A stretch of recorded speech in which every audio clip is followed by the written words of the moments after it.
Welcome to the New Mormon Truth, video number 16, LDS Church History, Part 3, Prelude to the Restoration.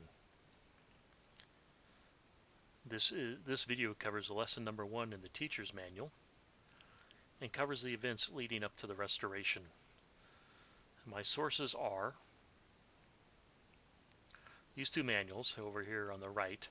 The top one is the Teacher's Manual, and the bottom one, this is the Church History in the Fullness of Times Student Manual, Chapter 1. And I also gathered some, filled in some missing dates from the internet. There's no information in Saints Volume 1. And the Comprehensive History of the Church in 1930, these are the applicable pages, but there's a little to no usable information for this video. And I assert that the use of copyrighted material in this video is fair use. So, from the Teacher's Manual, the Savior established his church during his mortal ministry, and after the Savior's death and resurrection, the apostles continued to direct the church as guided by revelation. This is the key word, as guided by revelation. Because after the deaths of the apostles, men corrupted the principles of the gospel and made unauthorized changes in church organization and priesthood ordinances. So because of these changes, so the corruption or unauthorized changes to the gospel and ordinances, because of this widespread apostasy, the Lord withdrew the authority from the priesthood from the earth. So it's an action that the Lord took. Some people think that it's just the apostles died off and they didn't pass it on, but according to the manual, the Lord withdrew it. So, continuing, or actually it's a different source, these events led to a period called the Great Apostasy, a time when Christ's church and authority to administer it were not on the earth. So you have the church, now you have the apostasy, so we're going to have the restoration, which will be in about 1830, but we have events between, sort of, we'll just call it 33, or maybe the apostles died off, we'll just call it 100 AD, and then 1830. So, continuing the Great Apostasy, sorry. The change from truth to error in the church did not take place in one day. By the 4th century CE, the 4th century, that's 300 AD, there was hardly a trace of the Church of Jesus Christ that was recognizable. And I know this is a longer quote from the Church History in the Fullness of Times. A great diversity of practices and dogmas came as church leaders relied upon a logic and rhetoric rather than upon a revelation. The compromising of truth and error, the assimilation of the gospel of Christ with the philosophies of men, so the mixture of the gospel and the philosophies of men produced a new religion. The new religion was an appealing composite of New Testament Christianity, Jewish traditions, Greek philosophy, Greco-Roman paganism, and the mystery religions. I contain this because I may get into this deeper, and since the manual talked about it, I feel like I can cover this in maybe a future video in more depth. So, according to the Teacher's Manual, and this is a quote by Elder Hales in 2005, making the scriptures available and helping God's children learn and read them was the first step to the restoration of the gospel. I'm just going to say first step. I don't know if it was a first step because the Reformation actually happened first. I say making the scriptures available was an important step. Originally, the Bible was written in Hebrew and Greek, languages unknown to common people throughout Europe.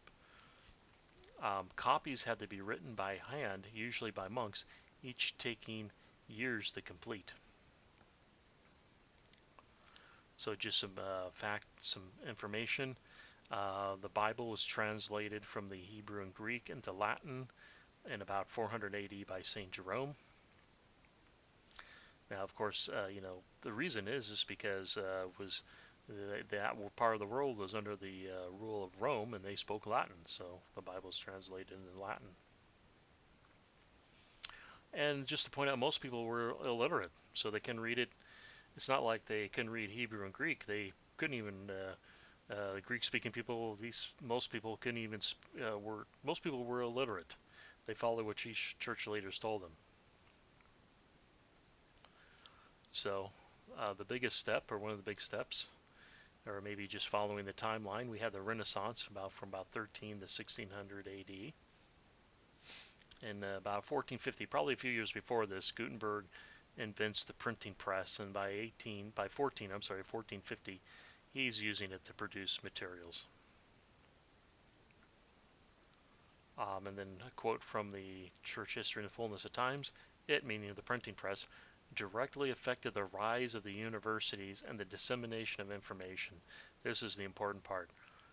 The printing press allowed for more written material to get out, because it before was hand copied. Now it can just be, you could just print off. You can just keep pressing sheets or printing sheets, so you could actually produce more.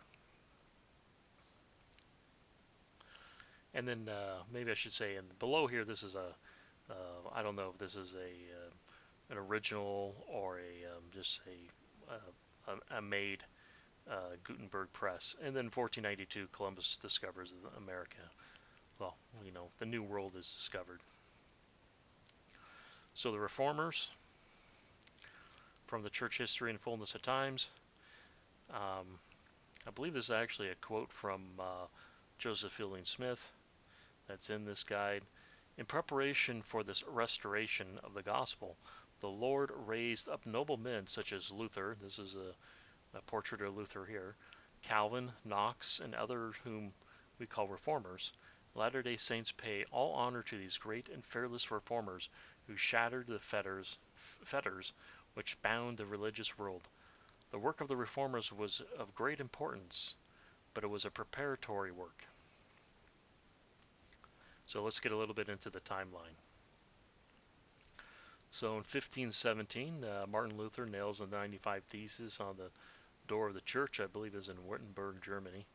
And then he sought to reform the Catholic Church. I think his biggest problems were the self-indulgences, which is basically paying for sin, and he also stressed, faith. But he sought to reform the Catholic Church, but that wasn't happening because he was excommunicated a few years later. And then by 1529, you start seeing these, I'm going to call them Lutheran congregations that are now following Luther's, I'm going to say teachings, or what he was starting to advocate. And this is the beginning of the Protestant Reformation. So in 1522, Luther translates the New Testament into German, and then he does the Old Testament, or he completes the Old Testament by 1534. And then an important step for us in the English-speaking world, in 1526, William Tyndale completes and publishes the English, or the New Testament in English. He translates the Bible into English. And then in 1530, he publishes portions of the Old Testament. The first 5 books of Moses and some other books are published. He doesn't do the complete Old Testament, but he does books of the Old Testament in 1530. 1534, the Church of England, I'm going to say, is formed. What really happens is King Henry VIII wants to divorce Catherine of Aragon, can't get a divorce from the Pope, basically breaks off from the Catholic Church, forms the Church of England, and it's pretty much, I call it Catholic-like. It's Catholic-like under Henry VIII until 1547. This is when he dies. So basically, it's the Catholic Church in England, but he gets a divorce.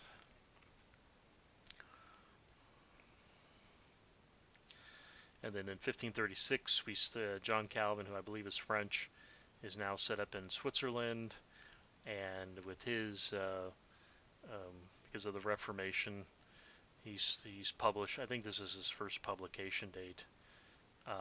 This is the beginning of his work. Just like Luther, this is 1517, it's the beginning of his work. This leads to Calvinism.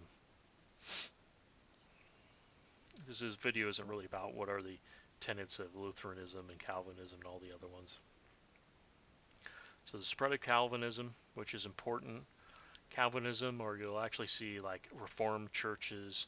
If something is a Reformed church, it's more than likely Calvinistic. Spreads from Switzerland to Scotland. So in Scotland, John Knox and the Presbyterians. So the Presbyterians are Calvinists. It also spreads in Netherlands. I'm not too sure who's responsible for taking it to the Netherlands. And then the Church of England after 1547, because that's when King Henry VIII dies, is basically like a back and forth for a little bit between sort of Catholic and Reformed theology. So what you see is after Henry VIII dies, I believe King Edward something takes over, and more Reformed theology enters, and then he dies, and then Mary comes in and goes back to Catholic and has some martyrs, Bloody Mary. So, but then I think after her, then it's more Reformed. I don't know the exact history, but I know it's the Church of England sort of goes back and forth a little bit. It eventually incorporates like Reformed theology and other theology into its makeup. So in England, so then what you have in England is you have the Puritans. So the Puritans sought to purify, that's how I always remember it, the Church of England. So these are like basically Calvinists that are seeking to reform the Church of England. And then a little bit later you have what are called Congregationalists by Brown. That's his last name. So basically the Presbyterians and Congregationalists are both Calvinistic. I believe they later merge. But I think the difference is the Presbyterians are led by elders and the Congregationalists are still led by a bishop. I think that's what it is. So, but there's a lot of similarities between Presbyterians and Congregationalists in the theology. And many New England settlers, we're talking in the New World, it's between 1620 and 1750, were Calvinists. So this is important because this is where Joseph Smith comes out of. He comes out of the New England environment. Puritans, which are Calvinistic. So what's the difference between Calvinism and Arminianism? You'll hear these two terms if you want to know what they meant. This is a summary of Calvinism, that basically God by his sovereign grace predestines, keyword should be a different color, people into salvation, that Jesus died only for those predestined, that God regenerates the individual where he is then able and wants to choose God, and that it is impossible for those who are redeemed to lose their salvation. So Mormons would hear predestination and go, oh no, that's not us. And you can see now Jesus is only dying for the elect. These are probably like the elect. And Jesus only suffered for the elect, and God has chosen and the elect, and it's impossible for them to lose their salvation because God chose them. Now the complete opposite of that is Arminianism. That's where God looked into the future to see who would pick him, and then he chose them. Jesus died for all people's sins, whoever lived or will live, not just the Christians. Each person is the one who decides if he wants to be saved or not. And finally, it is possible to lose your salvation. You can almost see it's the exact opposite of Calvinism. And I hate to tell you, but basically, Arminian theology is, you see it in the Baptists, the Methodists, and I hate to say it, you can actually classify Mormonism as Arminianism, or at least it's much more closer to that than Calvinism. So continuing with our timeline, especially the Bible. So in 1611, the King James Bible is published. It's translated from the Hebrew and Greek by 47 scholars. You can see before it was Luther who did the translation, and William Tyndale basically did the entire translation. Now you have a team of scholars. It was heavily influenced by the Tyndale translation, 80%. Remember, Tyndale did the complete New Testament, part of the Old Testament. But so what you basically have in the King James Bible is a Tyndale's translation. So people say, oh, the English is from 1611. No, it's actually, remember, Tyndale did his translation around 15, I think it was 1526. So it's actually, the English of the King James is almost 100 years earlier. So it's like around 1500, 1525. And just so you know, you're actually not reading the 1611 when you open your King James Bible. You're actually reading the 1769 Oxford edition. So between the 1769 and 1611 King James Version, or the editions, there's about 24,000 changes, mostly in spelling and punctuation.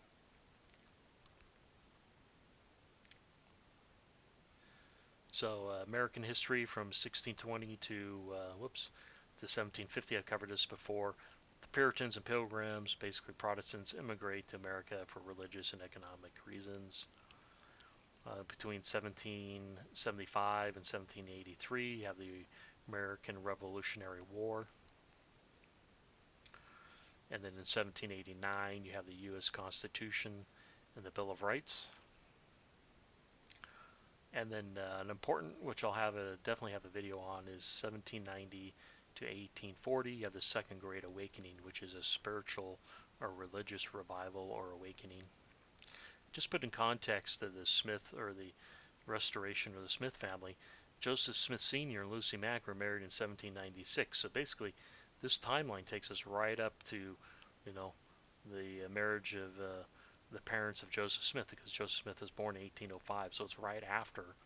The Restoration happens right after the American Revolutionary War, when the America is young, and during the Second Great Awakening. So the Second Great Awakening, I know it's a long quote, but it's a good quote. I'll have a separate video on the Second Great Awakening. But according to the Church History and Fulness at Times, concurrent with the American Revolution and the establishment of the Constitution was the Second Great Awakening that brought about a reorientation of Christian thinking. Several new religious societies grew in strength and held a variety of beliefs. Unitarians, Universalists basically believe everyone is saved. Methodists, Baptists, we already covered what they basically think. The Disciples of Christ, sort of known as the Campbellites, many beliefs were introduced in the new nation, including the idea that there was a need for the restoration of New Testament Christianity. Those searching for this restoration were popularly known as seekers. We'll discover that Joseph Smith Sr. was actually a seeker. Many of them were ripe for the divine restoration and became its early converts. So that's the end of this video. If you liked it, please subscribe. If you want to see more videos on church history, if you want to see more church videos on church history, please hit subscribe. If you like the video, please hit like. And here are the sources. You can always check them out in the link.